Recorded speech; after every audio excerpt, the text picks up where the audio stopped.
Ang hirap ipasok sa education, sir, madami iiyak, sabi dito Virgilio Suerto.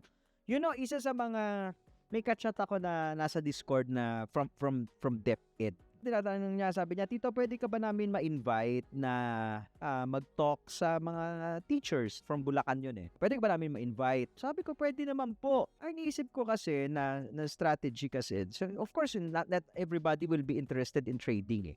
Yun yung challenge. Kasi not everybody naman talaga. This is not for everyone eh. But I think if you're going to position yung trading or investing na skill development, meaning instead of you asking na, oy, gusto mo bang kumita ng pera? Instead of that question, maybe ask if gusto mo bang matuto kung paano kumita ng pera? Magkaiba, di ba? Gusto mo bang kumita ng pera and gusto mo bang matuto kung paano kumita ng pera? Because kung gusto mo lang kumita ng pera, it's very easy and very short term. It's not sustainable. Pero kung gusto mong matuto kung paano kumita ng pera, it's not easy, it's long term, but it's sustainable. Pupunta ka ngayon doon sa pag-develop ng skill pag magtuturo ka. Kailangan pa intindihin sa mga estudyante.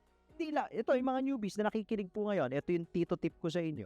Isipin ninyo itong papasukin ninyo na journey, itong trading na to, itong investing na to. Unahin nyo muna pasok dito yung skill development. You aim to develop the trading skill. Kasi pag meron ka na nung right skill, you will attract the money. The money will follow. And it will be sustainable.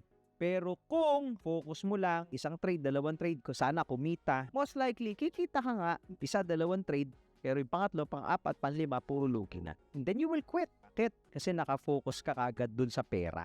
So yun yung proposal natin. Na pagka bumanat tayo ng tuturo ako, okay, huwag mo sabihin na, gusto mo kumita ng pera. Gusto mo bang matuto kung paano kumita ng pera? Magkaiba. Follow for more Tito Moves.